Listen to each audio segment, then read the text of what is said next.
जीवनी शक्ति कैसे जगाएं? पाठ 9। रोग, कारण और निवारण। सीमित अर्थ में रोगों का अर्थ शारीरिक कष्टों से समझा जाता है, परंतु वास्तव में मानव के 5 स्तरों पर होने वाले रोग निम्न हैं।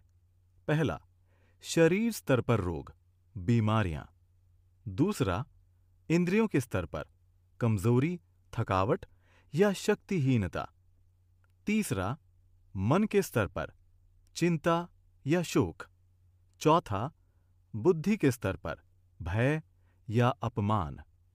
पांचवा, अहम के स्तर पर, स्वजन के मरने पर वियोग। श्री रामचरितमानस के अनुसार सारे रोगों का एकमात्र कारण पाप ही है। उसी के परिणाम स्वरूप बीमारी, चिंता, भय और वियोग रूपी रोग सताते हैं। करहि पाप पावहि दुख, भय रुज शोक वियोग। रोग का कारण पाप या भगवान के चरणों का निरादर है।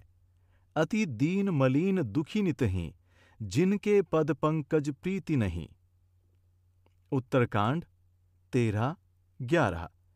कोई भी क्रिया स्वतः पाप नहीं होती। क्रिया के मूल में जानने की गलती एवं मानने की अपूर्णता ही पाप है।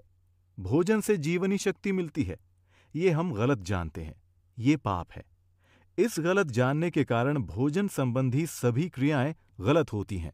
जैसे हम श्रम से पूर्व भोजन करते हैं, आवश्यकता से अधिक भोजन करते हैं, बिना भूख के और स्वजनों के कहने पर भोजन करते हैं, बिना भगवान का भोग लगाए भोजन करते हैं। परिणाम स्वरूप मल का संचय होकर अनेक रोग और थकावट घेर लेते हैं। यदि हम रोगों का सही कारण जान लें तो हम सदैव के लिए रोगों से छुटकारा पा सकते हैं। हम जब भी बीमार पड़ते हैं तो हमारा सारा प्रयास और पूरी शक्ति रोग को दूर करने में लग जाती है। हम बराबर इसी प्रयत्न में लगे रहते हैं कि क्या करें जिससे हम निरोग हो जाएं, जबकि हमारा प्रयास ये जानने की दिशा में होना चाहिए कि हम बीमार क्यों पड़े। यदि हम बीमार पड़ने पर कोई दवा लेते हैं तो हमें यह अवश्य सोच लेना चाहिए कि क्या हम दवा ना खाने के कारण बीमार पड़े थे, जो दवा खाकर स्वस्थ होना चाहते हैं। सिद्धांत ये है, जिसके न करने से बीमार पड़े उसी के करने से स्वस्थ होंगे, जिसके करने से बीमार पड़े उसी के न करने से स्वस्थ होंगे। इस सिद्धांत के अनुसार हम कार्य कारण के संबंध से भटककर रोग मिटाने का प्रयास कर रहे हैं। इसीलिए सिद्धांतहीन प्रयास के कारण हमारा रोग कुछ समय के लिए या तो छिप जाता है या टल जाता है, नष्ट नहीं होता। छिपा हुआ रोग रूप बदलकर आता जाता रहता है। रोग के कारण का भ्रम। आजकल प्रचलित सभी चिकित्सा पद्धतियों में रोगों के 2 कारण प्रचलित हैं। पहला, बाहरी कारण, दूसरा, आंतरिक कारण। पहला, बाहरी कारण।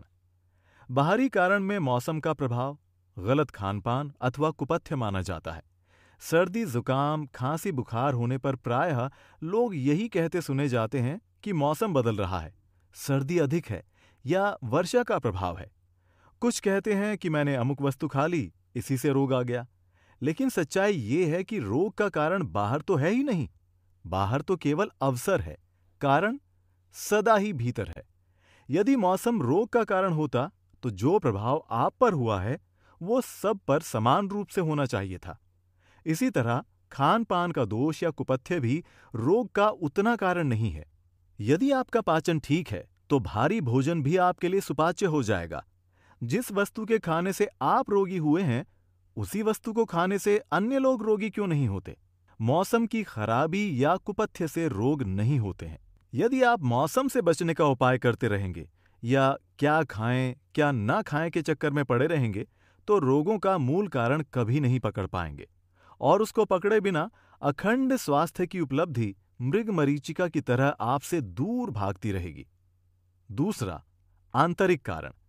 आयुर्वेद की मान्यता है कि वात, पित्त, कफ का संतुलन बिगड़ने या इनके कुपित होने से रोग होते हैं। एलोपैथी कहती है कि रोगों के कीटाणु हमारे भीतर प्रवेश करते हैं, वही रोग पैदा करते हैं।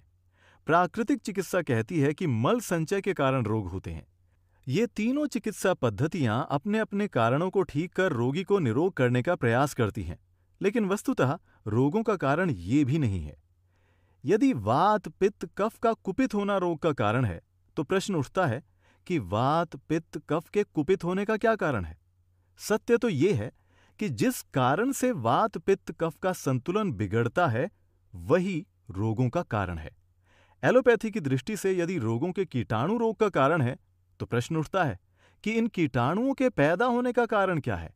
नेचुरोपैथी वाले रोगों का कारण मल संचय बताते हैं, जो ठीक तो है, लेकिन उन्हें यह भी बताना होगा कि मल संचय का क्या कारण है। एक बार आप संचित मल को निकालकर रोगी को निरोग तो कर सकते हैं, लेकिन मल संचय तो फिर भी होगा, क्योंकि इसका कारण आप नहीं जानते। सभी कारणों का निवारण शरीर के स्तर पर। Doctor R.T. ट्रॉल MD की परिभाषा सत्य है।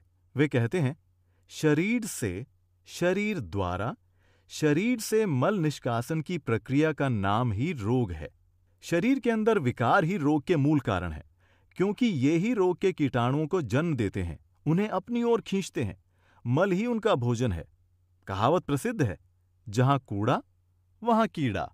कूड़े के अभाव में कीड़ा टिक नहीं सकता।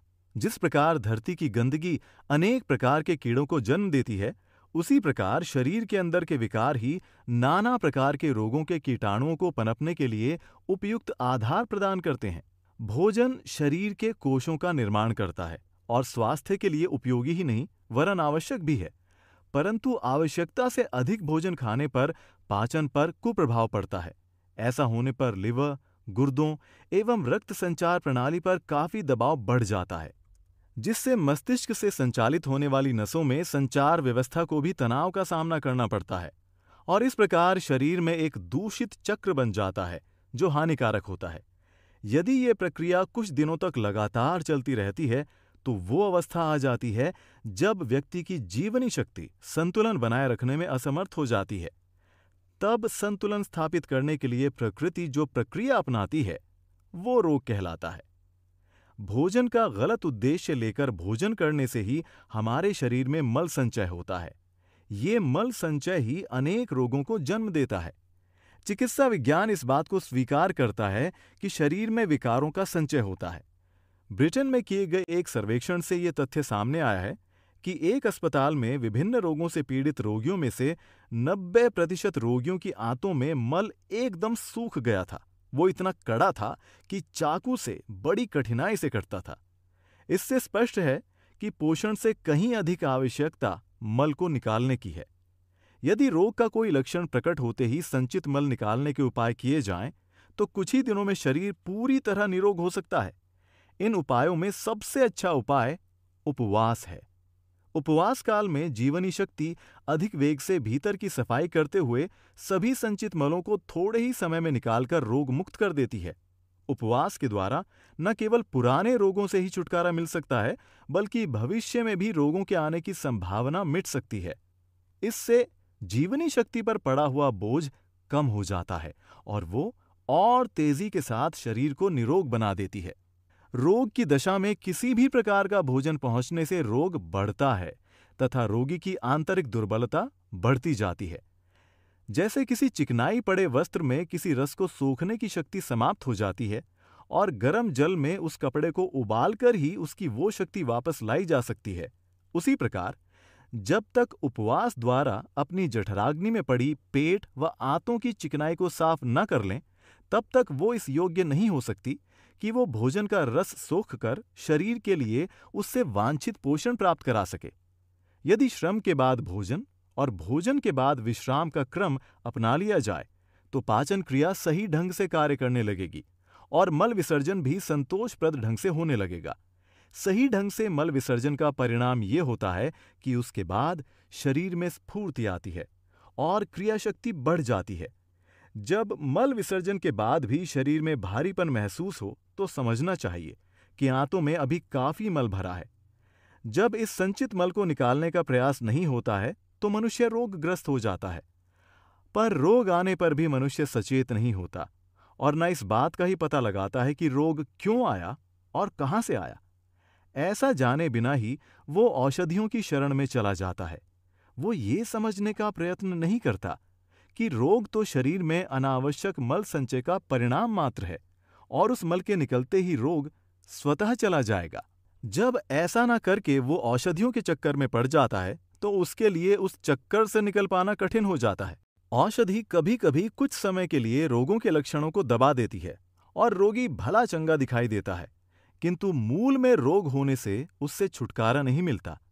रोग की ऐसी अवस्था में जब पौष्टिक आहार अथवा टॉनिक द्वारा शरीर सुधार की आशा की जाती है, तब निराशा ही हाथ लगती है, क्योंकि मल के कारण आंतों की मल निकालने की क्षमता नष्ट हो गई होती है।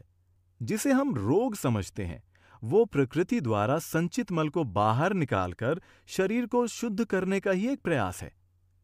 भगवान भूख के रूप में प्राणी मात्र में विद्यमान है। इस नाते हमें अपनी खुराक का चौथाई पहले प्रभु अर्पण करके फिर शेष 3 भाग को प्रसाद रूप में ग्रहण करना चाहिए। यही भगवान के चरणों का मुख्य आदर है, और ऐसा न करना भगवत चरणों का निरादर है।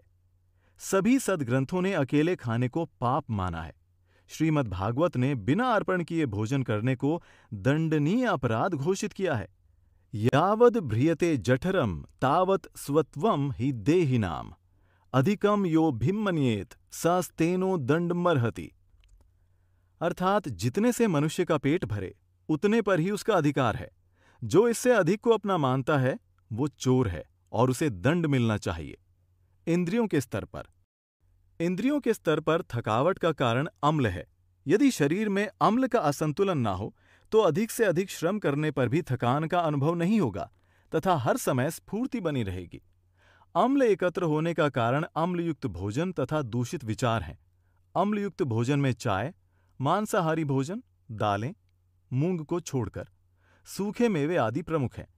यदि अपने विचारों को स्वस्थ रखते हुए संतुलित एवं समुचित आहार लिया जाए तो अम्ल का प्रभाव समाप्त हो सकता है। मन के स्तर के रोगों का कारण इच्छाएं और आसक्ति है। इसी से चिंता व शोक आता है। चिंता का कारण धन का अभाव या परिस्थिति की प्रतिकूलता नहीं है। यदि इच्छाएं व आसक्ति न हो तो किसी भी स्थिति में शोक नहीं हो सकता। किसी वस्तु की कामना ही इच्छा है तथा इच्छा पूर्ति होने पर आसक्ति का जन्म होता है। इच्छा पूर्ति से लगने वाला सुख इच्छा पूर्ति का नहीं, वरन इच्छा निवृत्ति से प्रकट होने वाला आंतरिक सुख है। चिंता स्वार्थ का दंड है। यदि हम भगवत सेवा की साधना द्वारा निस्वार्थी हो सकें तो वैराग्य आने लगेगा और इच्छाएं आसक्ति कम होने लगेंगी। इसके लिए हमें अपनी आय तथा अन्य वस्तुओं का दशांश, भोजन का चतुर्थांश तथा समय से 1 घंटा भगवत सेवा में अर्पण करना चाहिए। बुद्धि के स्तर पर भय, अपमान व क्रोध बुद्धि के स्तर के रोग हैं। इसका मूल कारण अहंकार है, न कि बाहरी कटु शब्द। अहंकार से ही भय, अपमान, क्रोध, ईर्ष्या, द्वेष आदि रोगों का जन्म होता है, जो मनुष्य के व्यक्तित्व का नाश कर देता है। यदि बुद्धि में अहंकार न हो तो कटु से कटु शब्द सुनने पर भी बुरा नहीं लगेगा। अहंकार के निवारण हेतु ध्यान की साधना का अभ्यास करना चाहिए।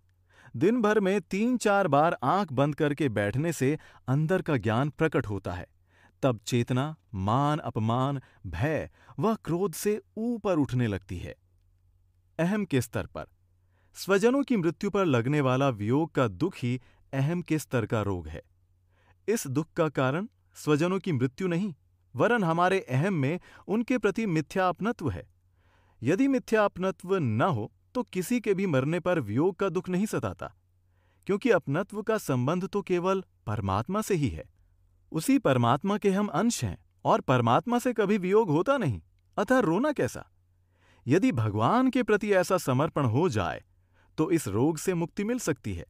संबंधियों के प्रति कर्तव्य है, अपना तो केवल भगवान है। उपरोक्त सारे स्तर एक दूसरे को प्रभावित करते हैं, अतः रोग मुक्ति एक विशाल शब्द है और स्वास्थ्य भी स्व अर्थात अपने स्वरूप में स्थित होना है। इसीलिए सभी स्तर की साधना एक साथ चलानी है, तभी संपूर्ण रोगों से मुक्ति होगी, पाप समाप्त होंगे तथा पाप के परिणाम भी। सभी स्तरों की विस्तृत साधना हेतु पढ़ें योगी और योग साधना।